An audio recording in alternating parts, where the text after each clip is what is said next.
up, my family? Listen, first-time listener, or you've been here.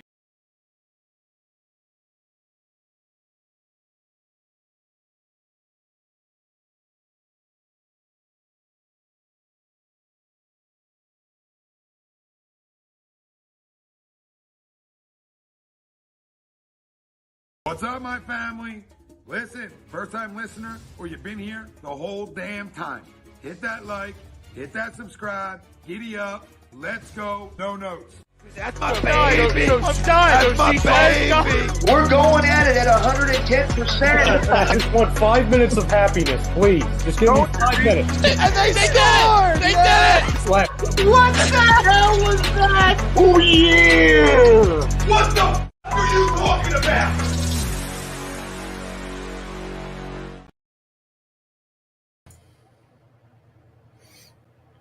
What's going on, good people? I am back. Let me get a little bit bigger for you, though. What is happening? Welcome to Pro Fan Talk. Happy Thursday to you. Good evening, good evening, good evening. Had to take a couple little trips, but I am back. And we are 3-0. My Philadelphia Eagles, your Philadelphia Eagles, our Philadelphia Eagles are 3-0. Some people want to call it ugly, unpretty, whatever adjectives you choose to use. But in that second column where the losses belong, there is a goose egg, a zero, a nil, nada, nothing. We are undefeated. The good thing about undefeated is we have no loss. The better thing about undefeated is we still have a long way to go. And we are not in sync yet. What's up, Vince? What's up to my pops? I see you out there, Dad. Lil G Griffith, you was in the building early, so I appreciate you. The Eagles offense, let me make this clear. The Eagles offense is not quite in sync yet. They are getting better. They had a much better performance in week 3 than they had in week 2. Jalen Hurts looked a lot better throwing the ball. I noticed that he is consciously trying to stay in the pocket a little bit longer. He bailed out on one play a little bit early where he had Dallas Goedert.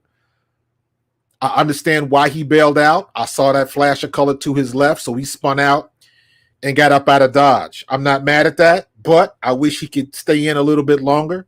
The second time on that touchdown to Zacchaeus, he stood in the pocket. He stood in the pocket, took a little shot, but delivered the ball and threw the ball through Zacchaeus open. Threw him open. Threw it to a spot where only he could get to it. So that's just about him getting better in the pocket, seeing what he needs to see. The pick, that's what I mean when I'm talking about they're not in sync yet.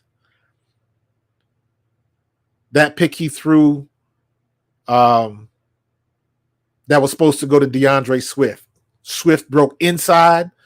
Jalen Hurts was expecting him to go outside and curl it up. If you look at it, neither one of them hesitated. That wasn't a bad throw. He threw to a location, and he expected Swift to be there. Swift broke to the inside, and if Jalen would have waited for half a second, he was open. DeAndre Swift was open, but that's what I mean when I'm saying they're not in sync yet. They're not quite in sync yet. So there's some growing to do on offense, and they're going to do that. I'm expecting a much better game this week against Washington. We'll get into that a little bit later. But for all intents and purposes, the Eagles took care of business. The Eagles took care of business. 25-11. Defense showed up. I tell you what. Let me see. Looking here for my notes here. The defense is putting everybody on notice.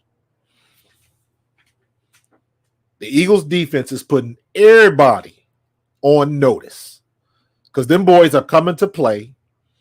Jalen Carter, as advertised. Jordan Davis, as advertised, took him a little bit longer to get there, but Jordan Davis is playing up to his potential thus far this year. And that's what we need to see. Jalen Carter has just been an absolute terror. Nolan Smith has been getting his. He's been picking his spots. He hasn't been getting as many snaps as Carter has, but he's been making some plays and been involved and making some things happen. His is going to come along. The person we haven't seen is Hassan Reddick. Now, I saw the news today that Reddick was supposed to get his cast off today, and I think that's a big reason why he hasn't been there. But I'm not worried about that, because if you remember last year, Chucks, what's going on, my boy? What's going on, dude? If you remember last year, Hassan Reddick didn't start getting busy until like week 4 or 5, if I remember correctly. So it was I think the cast has had something to do with it, and it's not like he's getting there. I remember saying this last year, and I made reference to the movie Apocalypto. If anybody's seen Apocalypto, you'll know what I'm talking about. Where he was almost there. He almost got a hand on the quarterback, but the quarterback either sees him coming, rolls out, gets rid of the ball too quick, or he, takes off. But he was almost there. And again, I think it was like week 4 or 5. And then all of a sudden he got home, and then the floodgates opened. And then everything was Hassan Reddick. You couldn't stop him. I think this year is going to be the same thing, especially the further we get along in the season, the more these teams have to pick their poison. You know what I mean? The more they have to pick their poison. You got to figure out what you want to do on our defensive line. Who you going to get? Because we got way too many. Rob Povia, what's up, fam?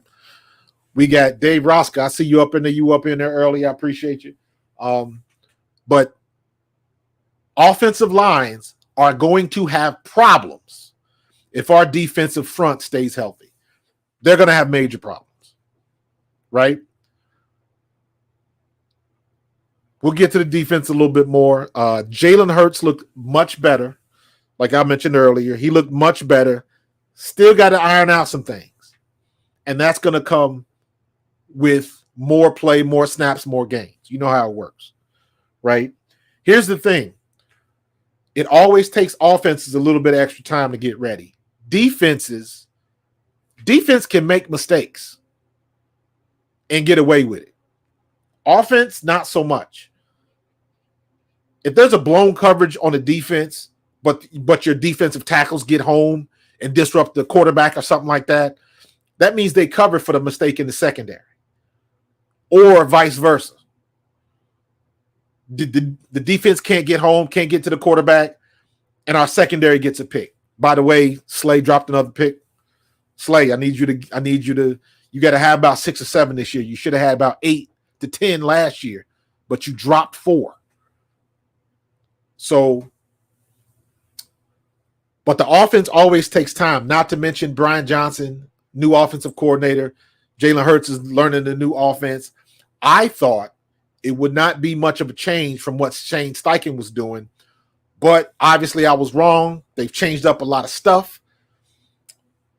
Brian Johnson's put his own spin to it, and Jalen Hurts has to adjust. Everybody has to get on the same page, and we're not quite there yet.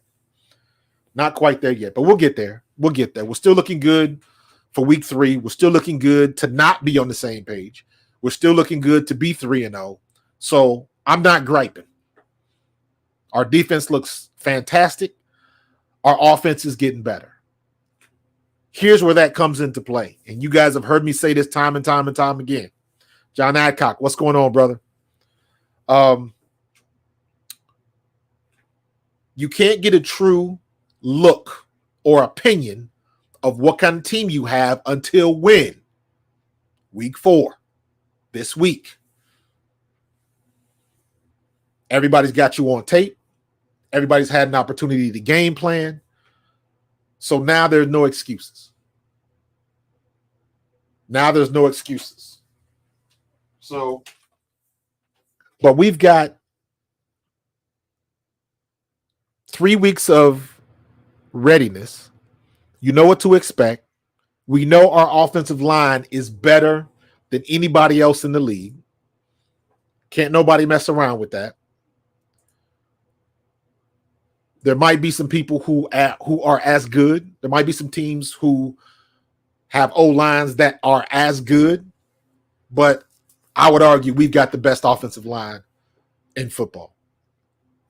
And this dude, let me tell you something.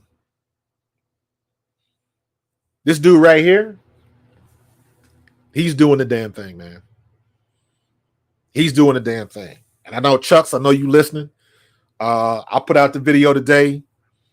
If you've never, I'm always on Birds of a Feather in the live chat, so check out Birds of a Feather from A2D Radio. My guys Chuck's on there. Great show. Always love going in there because Chuck's like to talk running back, my kind of language. But in preseason, we talked about this 2 months ago. We were on this topic because it was my opinion that Kenny Gainwell had earned the number one spot. And I'll stick with that. I'll stand and die on that hill. However, what this kid is doing, what DeAndre Swift is doing, there is no misunderstanding who's the number one running back on the Philadelphia Eagles.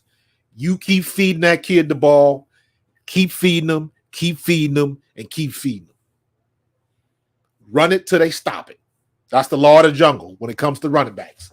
Run it till they stop it. And right now, you're talking about 3 games, 45 carries, 308 yards, and the 6.84 yards per carry with 1 touchdown. He should have had 3, but whenever we get in the goal line and getting short yardage inside the 3, we always go with the brotherly shove, and Jalen gets credit for the touchdown. So all of the Jalen Hurts fantasy owners are quite happy. But I want to see them running backs get those touches, especially on the goal line. But what this kid is doing right now, what Agent Zero is doing, man, keep feeding that kid the ball because he is running behind Lane Johnson and Dickerson and Juergens and Mailata and Kelsey, and they are wrecking shop. They are wrecking shop. And there hasn't been anybody stop them yet. Nobody. Swift gets a little jumpy, Vince, but he has the speed to make up for that. He's got the speed to make up for that. Brian Daly, what's going on, fam? So he can get on the outside. Hey, Chiquita, how you doing? He can get on the outside, and he's just waiting for it. The one play I saw last week, and it made me so happy, and I only saw it one time, right? They were in pistol formation, which means instead of being 5 yards deep, Jalen is like 4 to 5, 4.5, right? DeAndre Swift is behind him 9 yards deep, almost 10 yards deep in the backfield. But it's a read play. Jalen gets the ball and he sticks his hand out. He sticks his hand out. That means he shows the ball to the defense. Anytime you show the ball to the defense, linebackers are taking off.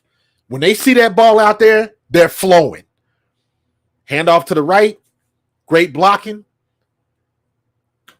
DeAndre Swift didn't get touched until about 5 yards to the second level.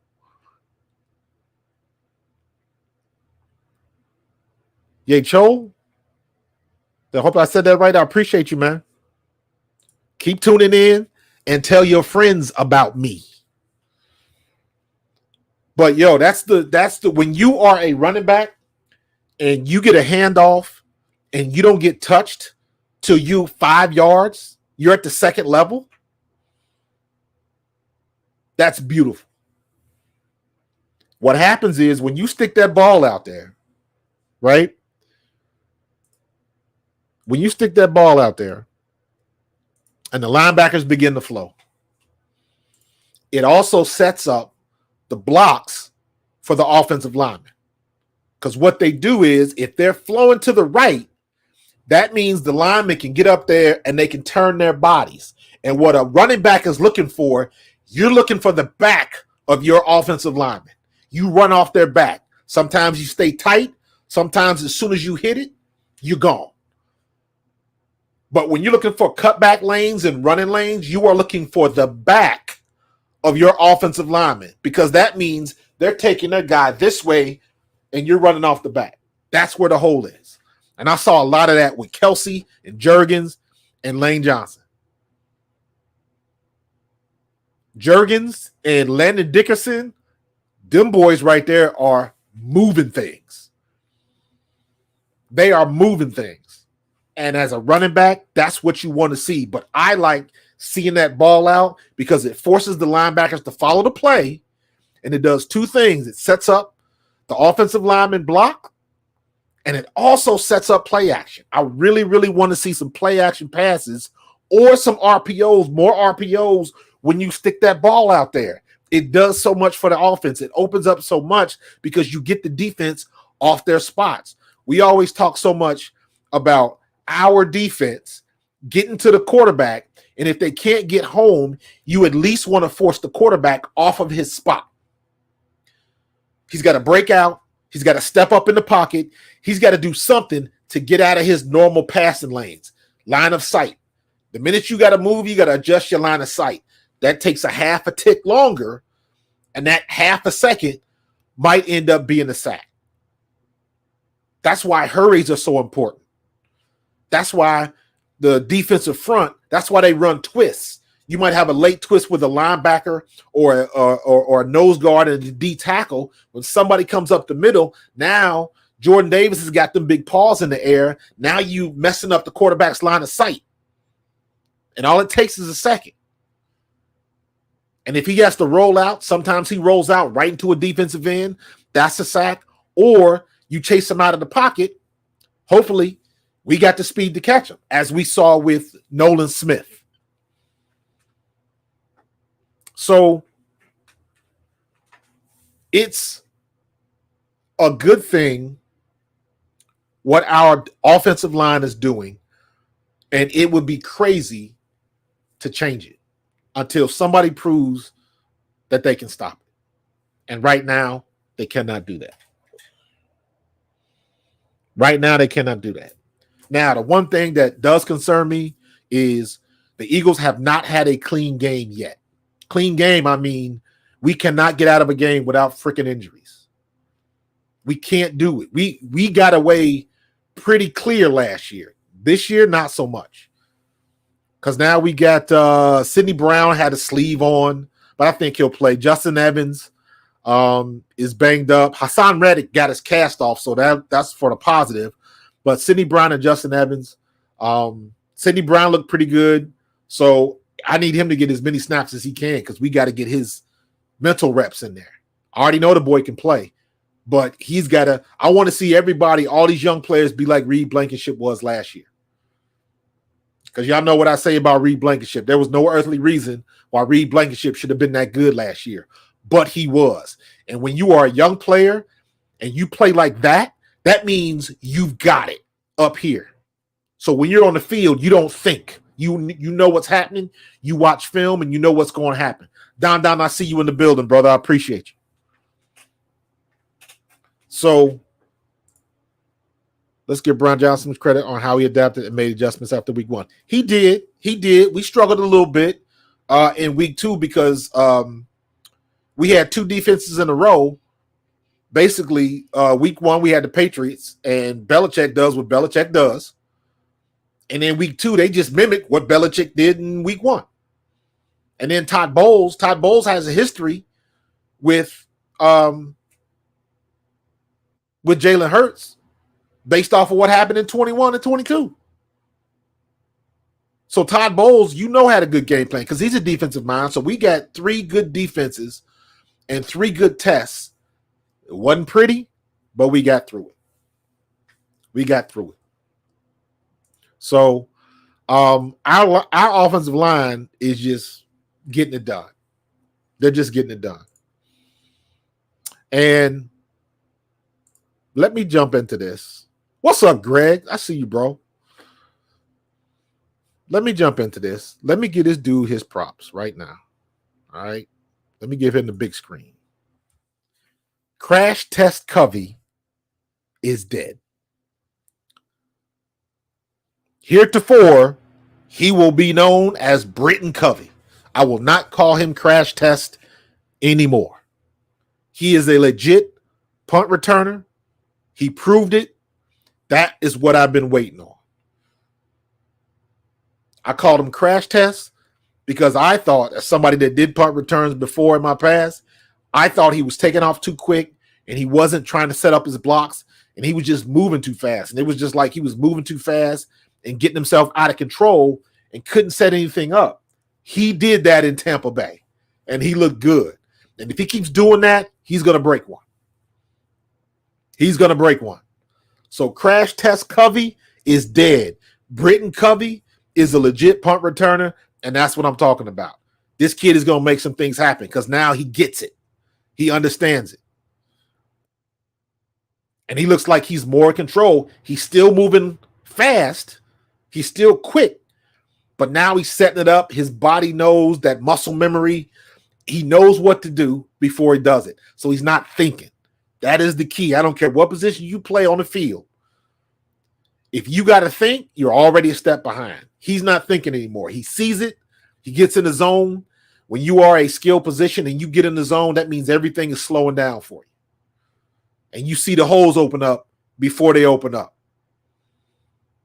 And that's what that's where he's at right now. So I'm expecting big things from Covey. We just got to keep the blocking up, lay off the penalties, and he's going to come in. He's going to pay dividends for us in the long run. So big shout out to Michael Clay, because I was critical of Coach Michael Clay. Because I was like, I thought he was going to get the axe last year, but Sirianni stuck with him, and it is paying dividends. So that's what I like to see, man. That's what I like to see.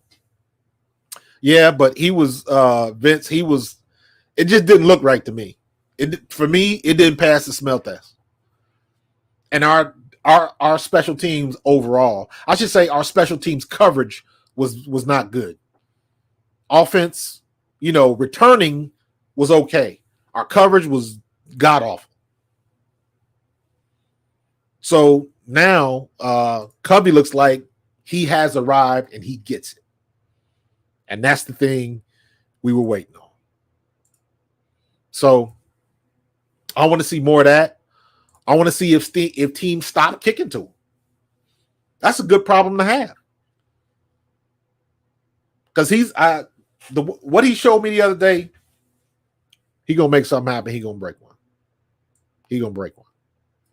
So you see me rubbernecking. I'm looking at the Thursday night game. They haven't talked yet. They haven't started yet.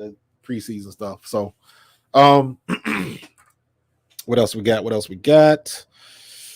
Andre Swift. All right. Coming up against Washington.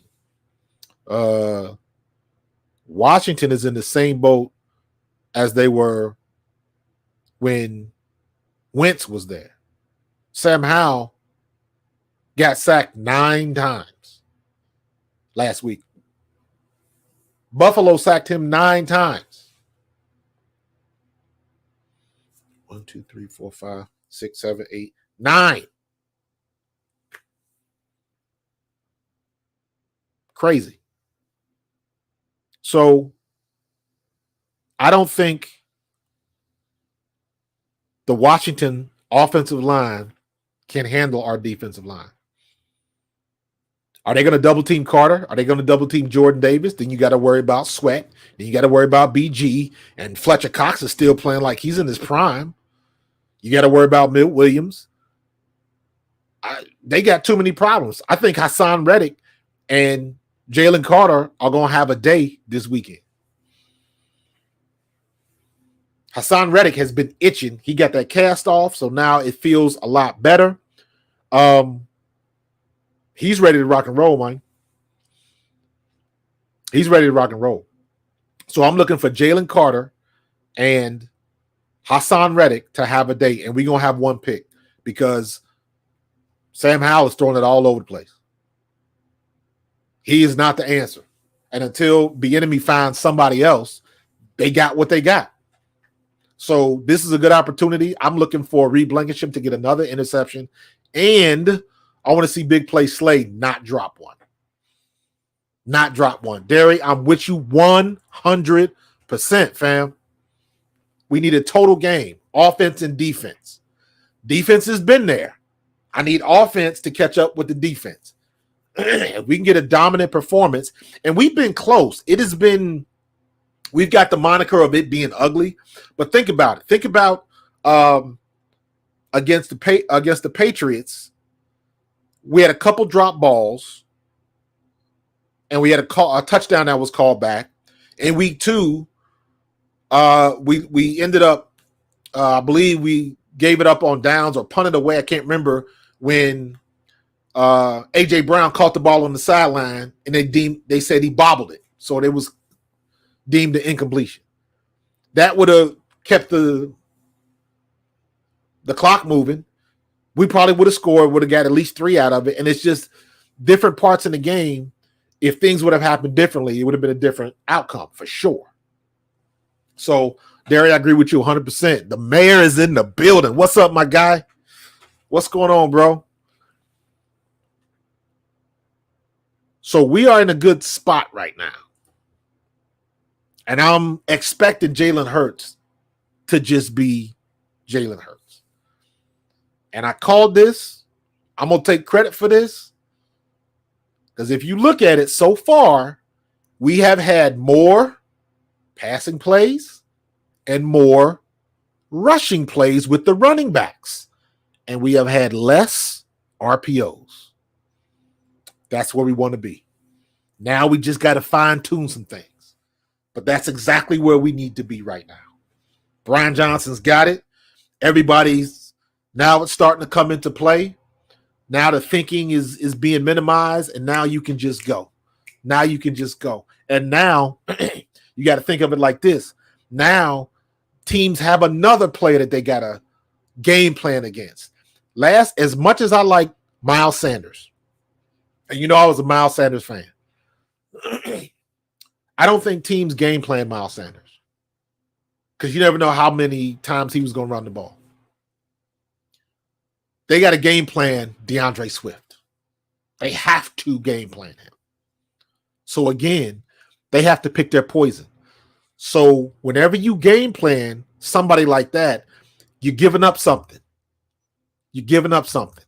And I'm just waiting for that situation where we go 22 and got 2 running backs, and now you got a linebacker, or however they want to do it. We can take advantage of that mismatch. That's the one thing we quite haven't done yet. And I don't know what it is with the Eagles and not wanting to go in motion. I don't understand that at all. But right now, that's a nitpick. I ain't going to nitpick too much. I'm looking at it from the standpoint of things that can get people open. Because I'm looking right now. If you saw what Miami did to Denver, shout out to Sean Payton. Next time, keep your mouth shut when you're talking about other coaches. Karma will smack you upside the head something fierce. Nathaniel Hackett never gave up 70 points. Yeah. And now you want to get testy in the press conference. Take your medicine like he had to take his medicine. Got you feeling some kind of way. Karma don't play. But what I was saying about Miami, watch all the teams start using motion and putting their fastest wide receiver in motion to generate that space. McDaniels is doing it. I don't know why. That is not anything new. I don't know why he's the only guy that's doing it. McDaniels looks like an upgraded version of how Belichick was. My thing with Belichick is the kind of coach, he'll get a player that does one thing well, and he'll tell that player, you got one job. This is how we're going to use you. You got one job. And I'm going to run it till they stop it. And that's what he did. McDaniels is doing the same thing. Can't nobody really stay with Tyreek Hill. So you know what you do? You put arguably the fastest guy in the NFL in motion. So now they get now you giving somebody a running start? Are you kidding me? You got Tyreek Hill and Mostert and Waddle. You giving them running starts. Secondary's got a problem. So I'm looking for everybody else to do that. It's a copycat league. And I don't see no reason why we can't put DeAndre Swift, Kenny Gainwell, Devontae Smith in motion and utilize that speed. If not for nothing else, you pull the defense back, you take the top off and bring everybody back. You got to drop back because you got to respect that speed, and then you put somebody right underneath. That opens up the middle. That opens up the middle because depending on what package you got, depending on what your formation is, how they shift, what side of motion, that's how you create the mismatches. Ultimately, what you want is you want a fast receiver or a fast running back to catch your defense off guard, or in a situation like where suppose Hassan Reddick has to drop back in coverage because of a certain package that we're running. You don't want him having to cover a running back or Devontae Smith. Those are the kind of mismatches you can get. You just got to watch the film and understand that's where analytics come into play. Because coverages like that don't happen often. So that is where analytics come into play and where you can pinpoint the highest probability of a defense or an offense doing something kind of outside the box, and you can catch them. You can catch them slipping. So McDaniels is showing everybody, I don't think that's anything innovative. I'm just curious as to why nobody else is doing it. It's the same thing with the daggone quarterback sneak. Why are we getting so much hate for, the shove, the brotherly shove? I ain't going to call it by the other name because that's suspect. Why are we getting so much crap for this? The only reason we getting so much crap for this is because Jalen Hurts can't nobody stop him. We got a quarterback that can squat 605 and can't nobody stop him. That's why we catching so much flack. It wasn't that much flack last year when Gardner Minshew tried to do it in Dallas and got blown up. It wasn't no problem 3 and 4 years ago when Tom Brady did it and his guys got behind him and pushed him. It wasn't a problem then. So I don't understand why it's a problem now. Chris Sims going to catch heat for that, but they ain't going to kick him off the air, so what difference does it make? Chris Sims said what he said about headhunting, and like why would the whatever channel he's on, Fox or FS1, whatever station he's on, why would they let him get away with that? To openly say, well, you got to hurt him, you got to headhunt. I'm like, are you serious? Just because they don't like to play. Like, come on, man. Everybody's mad because they can't do it. I take that back. They can do it. They just won't. 4 or 5 months ago, Sean Payton, once again, talked all of that smack, talking about, yep, we're going to run it until the league makes it illegal. The Denver Broncos ain't ran it once. And if they have run it, was it successful? And if it is successful, you ain't trying to put your quarterback in a situation like that because he ain't Jalen Hurts. Russell Wilson ain't squatting 605. Stop playing. The league is pissed off because they can't stop it. We 93% or whatever? And they can't stop it. So if you're going to stop this, so what does it mean? Is it in the box? Because I already see what's going on, and I don't understand why nobody else sees it. The easiest way to stop this is you got the guys up the middle, because if you ever look at how they do this, Jason Kelsey, who's snapping the ball, that joker's head is about 3 inches off the ground. He's getting as low as he possibly can so he can take out all of the legs. Center guard. Everybody as low as they can. They tunnel underneath and they take out everybody's legs. So that first layer of defense falls flat. Right? Then Jalen has to pick a side. And what I've seen is it always seems to me that the left side is where the gap is. So what you do is when Jalen snaps the ball, and this is what Gardner Minshew did last year at Dallas, when he didn't get it. Gardner Minshew got the ball and immediately tried to jump over the top, and he got smacked, and we didn't get the first down. What you got to do is you got to get the ball and you got to pause for just a tick and then slide to your left or to your right. You got to see where the gap is. Go back and watch replays of that. I'm sure they're all over YouTube. Watch the gap, off tackle to the left or to the right. And not for nothing, I don't understand why Jalen Hurts don't take a big step back and pitch it left or right or do a pop pass. Nobody's going to catch it. Nobody's going to catch it. Or hell, he could take it and just run around the outside because everybody's crashing down. Now, the Eagles tried to do something with that in the game, and Jalen Hurts ended up tripping. And I was like, yeah, that's a little bit too early to show that in the playbook because you're going to need that later. That one needs some, that cake ain't ready yet. Put that back in the oven. But it's too many things that we can do off of this. If they do, they're not going to do nothing this year. They're not going to change the rule this year during the season. So we can still do it. And let me be honest with you.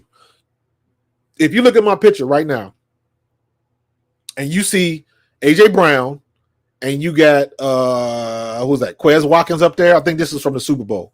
You got Quez Watkins to the right? So you can leave A.J. Brown in there because A.J. Brown is big. He's ripped. But you know what? Get A.J. Brown out of there. Put Stoll and Calcaterra in there. Put some big bodies in there. Put Rashad Penny in there. You got a couple other options of some big bodies. I'm sure you can put Nolan Smith in there. Nolan Smith ran a 4.3, and I'm sure he can catch a ball. So there's some options you can do with the players that we have that can eliminate all of that kind of stuff. Because everybody's bitching about it now. Peter King and Rich Eisen, and everybody's crying about it. Chris Sims said what he said. Everybody crying about it. And they only crying about it because we doing it. If it was Tom Brady doing it, wouldn't nobody have a problem with it. Everybody be all on Belichick's jock. Yeah, I say on his jock like I went back in the 80s on. But you already know. If it was Belichick or somebody doing that, if it was Tom Brady doing the same thing, would nobody have a problem with it? And would nobody say boo? But because it's us, because it's Philly, that Philly bias shows his ugly head, and we back to the same nonsense. They hate it because it's us. No one likes us. We don't care. So, they're going to change it next year. But you know what? They still ain't going to be able to stop it. Because at the end of the day, we got a quarterback that can squat 605. So, they're going to do what they're going to do. And we're going to find another answer for it. And, it is what it is. It'll be something else. So it is what it is. But I hate when people start crying and people that didn't play. And don't get it wrong. I love Rich Eisen. I love his show. Always love Rich Eisen. But to hear him crying about it, I was like, come on, man.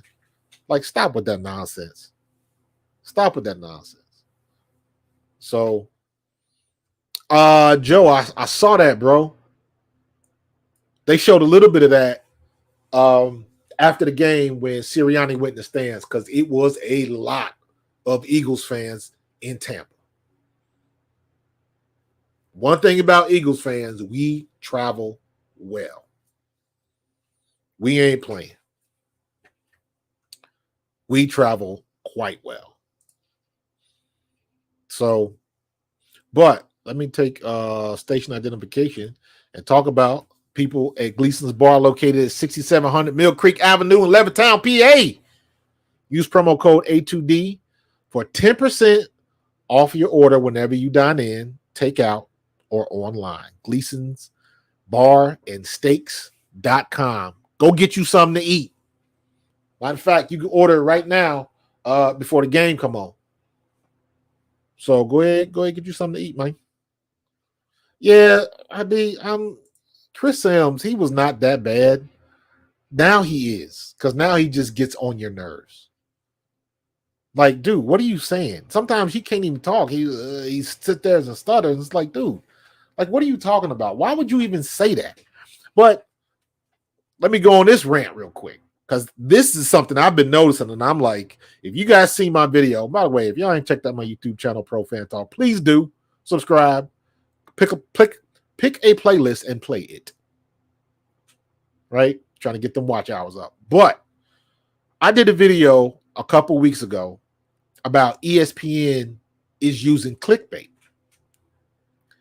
And what had happened was there was this one guy on ESPN who was making comments about Trey Lance in a preseason game for San Francisco. And clearly he didn't watch the game. He watched like a series and just had all this negative stuff to say about Trey Lance. But if you watch the game, you know Trey Lance brought the 49ers back and ended up getting the victory for him. So he saw a little bit and just ran with it. And of course, everybody is killing the dude because, like, dude, how you going to put bad information out like that? But here's what happens. There is a huge audience always available and always ready to tell you when you are wrong. And what happens with the clickbait, and it's my opinion, Chris Sims is included in this too, because some of the stuff he says is just stupid and just defies common sense. So you ask yourself, why would you even say something like that? And here's my reasoning. And I think they are in a situation where a lot of these people are doing it on purpose, because the traffic you get for people to tell you that you are wrong is sometimes more than what you would get normally. Because there's always a big contingency of people that always want to tell you, I told you so. Always want to tell you you were wrong, or always want to say, well, I said that 3 weeks ago.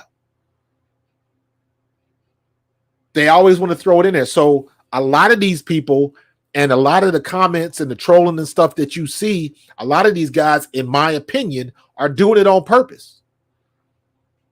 Because they're trying to, it's not even polarizing. A lot of people hate Stephen A. Smith. That's polarizing. You don't like him, but he's been the same way consistently since he's been on ESPN. It's a ton of people that don't like him. But those same people that don't like him will tune in to see what he says. Same thing with Pat McAfee. Same thing with Joe Rogan. There's a huge audience of people that can't stand him, hate him, but they'll always tune in to watch to see what they say. They always want to see the train wreck. Shannon Sharp is in that. Marcellus Wiley is in that. It's crazy. So it seems like a lot of these people are doing this on purpose, in my opinion. And some of this stuff looks suspect. Ray Lester, I appreciate you, bro. Appreciate that, Mike. I appreciate your appreciation. But yeah, man, that oof. Chris Sims, man, sometimes it's just like, dude, just stop, man. Just stop. You look, and him and Florio, I don't mind Florio, but sometimes Mike Florio get to beating his own drum, and it's like, dude, just stop. I get it, you were a lawyer and you can give the ins and outs, but sometimes, like, man, you doing too much, as my twin sister would say. You're doing too much. Like, you just need to just shut it for a bit. Listen, man, Chris, I'm with you 100%, bro. 100%. The greatest invention known to man is the on-off switch. Use it. I see some of these people on Twitter and them jokers be going in, and I'm like, I ain't got time for that. I ain't got time for that. When I jump on Twitter Spaces and stuff like that, or do my cross training, it's like I'll jump into a Twitter Space conversation and I'll listen to it for about 3-4 minutes first. They'll be going off cussing each other out. I'm like, nope, I ain't got time for that. Y'all know me. I will keep it 100, but I will leave the toxic on the bench. I ain't got time for all of that nonsense. So, Malik is saying, funniest thing is both Jordan Davis and Jalen Carter are producing at a high level. Philly doesn't have that many sacks in the first 3 weeks, but pressures Reddick isn't even gas yet. You're absolutely right, man. I believe Hassan Reddick with the cast, it was, when your whole bread and butter is getting your hands on somebody and you got a cast on, that's different. That's bad for business. But Jordan Davis and Jalen Carter have been as advertised. Jalen Carter, for the most part, Jordan Davis came back, lost some weight. If you remember, I don't know if you guys watched Seth Joyner's show. Seth used to kill him, and he was like, he'd tell his mom to lay off cooking all them sweet potato pies and cakes and cookies so he could shed some weight. And that's exactly what he did. He came back 30 pounds lighter. His get off on the ball is impressive, and he is moving people. Watch the get off this week, because I want to see the get off with Chase Young and that defensive front for Washington. Is our offensive line moving forward, or is our defensive line moving forward? And in both cases, yes. Our defensive line is moving our opponent's offensive line backwards. And that's what you want. That's what you want. So everybody is as advertised. Who else was that Ray that said that? Yeah, Malik was saying you haven't heard much from Josh Sweat, but Josh Sweat has been around. Listen, it's 22 players on the field and only one ball. It's only one. So it's an Eagles party at the quarterback. Who's going to arrive first? That's what it's coming down to. Who's going to get there first? And the way it looks right now, Jalen Carter is that dude. And when people try to avoid Jalen Carter, here comes Fletcher Cox. Here comes Josh Sweat. Here comes Nolan Smith. That hit on the Buccaneers on Baker Mayfield, when Nolan Smith spun back around, went back around towards the line of scrimmage, and put a hit on Baker Mayfield as he was throwing that ball. I was like, he's going to catch somebody one day, and that's a forced fumble waiting to happen because Baker Mayfield didn't even see him coming. Didn't even see him coming. So Nolan Smith is going to get home one day, and I think Nolan Smith going to end up doing what was that Josh Sweat last year against Dallas, where he's either going to get a scoop and score, or he's going to tip a ball, catch it out the air, and be gone because ain't nobody going to catch him. Nobody. I'm surprised they haven't tried to get Nolan Smith or somebody to do the Garrett crossover, like Myles Garrett in Cleveland when he did that crossover. Listen, it ain't too many moves or too many things in the NFL that I can say I've never seen before. When Myles Garrett did that, I was like, I ain't never seen that before. And it was effective. So now Micah Parsons is doing it. Like, nah, man, leave that to Myles Garrett because that was smooth. That was smooth. He was playing like he was dribbling, and he just took them. And so I would expect defensive ends, some guys that move around a lot, to get over the center and keep doing the same thing until somebody figures out a way to stop it. I expect Washington to end up doing that. I don't see why we don't do that, because eventually when stuff like that happens, it's a matter of pride. You don't want to make it look like you biting off of somebody else. But if anybody's smart, I'm like, hey, if that it's a copycat league, if that's working, I want to do it. And you'd be silly not to. Same thing with the quarterback sneak. Everybody say they want to do it, but can't nobody do it effective like us. Nobody. So it is what it is, man.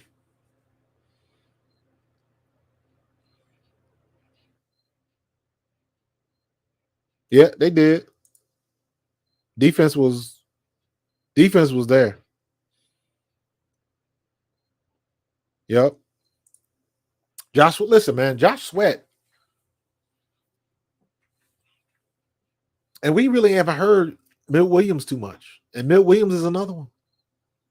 We have a murderer's row on our defensive front. Teams are going to have a problem. So I'm I'm all for it, man. We got the problems that everybody wants. We got those type of problems. So, but our offensive line versus Washington's D line, I don't see any problem with that. I expect DeAndre Swift to have another 100-yard game. Washington's defensive line couldn't even stop. What's the name? Is it hold on. Oh, dang it. I lost it. Hold on. Let me look at my stats here. Let's see. Week 3. What's the guy's name from Buffalo? What's the running back from Buffalo? Cooks. Is it James Cook?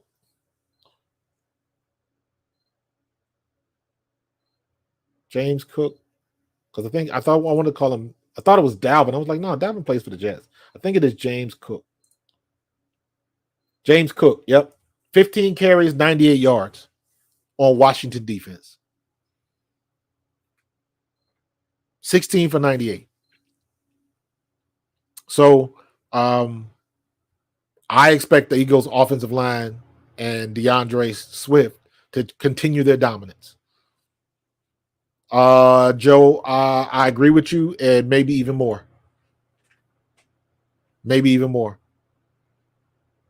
Because I think our defensive line is better than Buffalo's. So I don't see why not. And Washington's offensive line wasn't that good last year. And they're showing some of the same tendencies. So we're gonna have to get it done. You look at it like this. Washington's defensive line, Josh Allen dropped back 32 times. Washington's defensive line hit him once. Had a couple hurries, but they put hands on him one time. Darren Payne, Jonathan Allen, Montez Sweat, and Chase Young. You talking about a combination between the 4 of them, 5 tackles and 1 assist between the 4 of them in that game versus Buffalo. Between 4 players, only 5 tackles and 1 assist. So Chase Young was the best with 3 solos.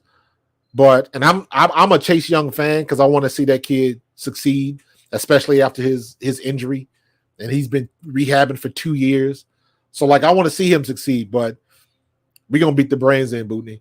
It's going to be bad for business this week because our offensive line, I'm expecting Mailata to run all over him. And that's what I want to see. I want to see DeAndre get about 120. And for the love of Pete, man, when we get down in the red zone, let that boy score a touchdown, man. Stop getting to the 1 and 2 yard line, and then we immediately go quarterback sneak. I hate that. That man put in all that work to get us down to the red zone, on the goal line. Let him get them points. Let him get them points, man. So, John,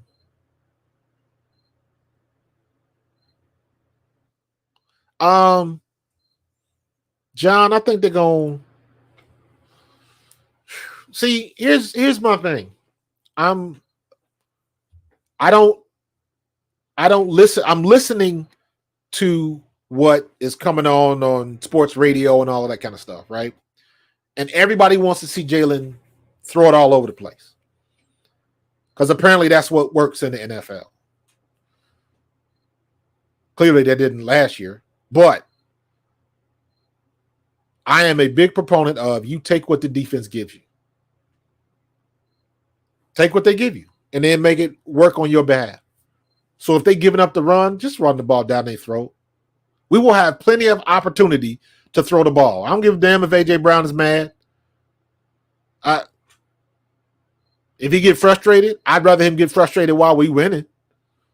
I don't want to end up like New York Jets. Did you see that craziness that happened? That the third string running back going after the coach, yelling in the coach's face and all that kind of stuff. I said, yeah, man, you just got promoted to fan. You keep acting like that. So, and I know Robert Saleh is a good coach, but man, when you lose like that and the star quarterback is done and Zach Wilson ain't getting it done, you got to make some hard decisions. And you sign what's the old Denver quarterback, Trevor Siemian. You bring in Trevor Siemian, you'd be better off getting Wentz or Kaepernick for that matter. But yeah, not Kaepernick. That ship has sailed. But Trevor Siemian, really? Like, who did his agent know to pull that off? There ain't nobody else available.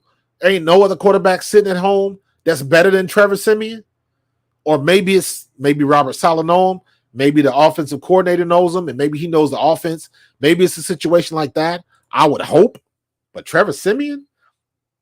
Nah, that doesn't bring me too much hope. But we'll see. I could be wrong. WIP is always down on people. Dan Silio's the same way. It's like any type of criticism, they go over the top. And clearly, it's like you don't know how football works. Big Seals is like, sometimes I look at him, and again, I'm like, dude, are you doing this just for shock value? Because you go so far left with your opinion. It's like, you know good and damn well that's not the way it works. A quarterback can have a bad game, and I don't want Jalen Hurts as my franchise quarterback. No, you can keep that guy. Like, he goes extra with it. And I'm like, dude, where is this coming from? And for what? The kid done proved himself. So it's like they make it a point to go above and beyond. WIP has always been like that, and you always gonna have people that hate. And it's like, that's why it's very difficult for me to sometimes listen to people, because if you've never been in the locker room, you don't understand how that dynamic works, period. I don't care what anybody say. I said the same thing when all of the hoopla came out about A.J. Brown and the argument. I'm like, do y'all understand how often that happens? And here's the news, breaking news. Everybody in that locker room ain't friends. You get personalities. Some get along, some don't. When you get on that field, everybody's facing the same direction. You're on the same team. You fighting for a common goal. When you leave that locker room, everybody ain't friends.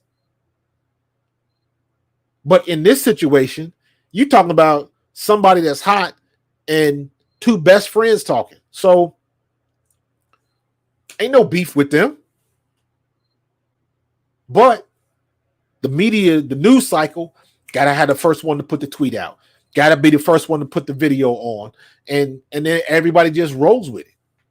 Because like I was saying, that the clickbait has become the norm now. Because everybody wants to jump on board with it, whether it's right or wrong. And everybody that ever played the game, everybody on any show that ever played knew what that was and said as much. But it was like, oh no, he's a diva, and I knew that was going to happen, and hopefully we don't have a TO moment. And like, are you serious? Like, stop with the madness. Stop with the madness. So you got to take all that stuff with a grain of salt, and just, like I said, a lot of that stuff I choose just not to partake in. Undisputed and all that kind of stuff. The best thing about Undisputed is Weezy's theme song. Don't get it twisted. Don't get it twisted. So people gonna say what they want to say. Don, yeah, Justin Jefferson is not happy. And that's another weird situation. The Vikings and the Chargers, like, putting up all them stats, but just having trouble eking out wins. I don't get it. I do not get it. So we'll see what's going to happen, man. But I know I can't worry about all of them. All I know is my Eagles are 3-0. Now, eventually we might catch an L, but it ain't going to be this week. It ain't going to be this week. I want to have a good dominant game by the offense. I want to have a good dominant game by the defense and special teams, and I want to get through a game clean. No injuries. Nothing major. You're going to get people dinged up. All of that kind of stuff. That's okay. That's okay. Thank you, Don. That's okay if you get dinged up. I just don't want any major injuries. All right? So I'm about to jump on Amazon. I got all my packages, and I'm gonna watch this game. So, if you guys haven't subscribed to A2D Radio, you need to be doing that. Hit that subscribe. We got a whole bunch of good shows for you. Thank you, Chiquita. Appreciate that. Check us out, man. A2D Radio, the mothership is ascending, and you better get on board because we ain't playing. So I will see you guys next week. Hit subscribe, hit that notification bell for A2D Radio, or you can check me out on my personal channel, Pro Fan Talk. I will be putting up a whole bunch of stuff that'll lead you right back to here, man. We all one big family, and it's enough for everybody to eat. So I will see you guys next week. Enjoy the game. Hit me up. If you got any feedback, got any some things you want me to talk about, hey, hit me up, man. I am all inclusive, and I want to get that feedback, so I don't want to know what you're looking for. All right, y'all have a good week. Be safe, and go Birds. I will see you in the next play.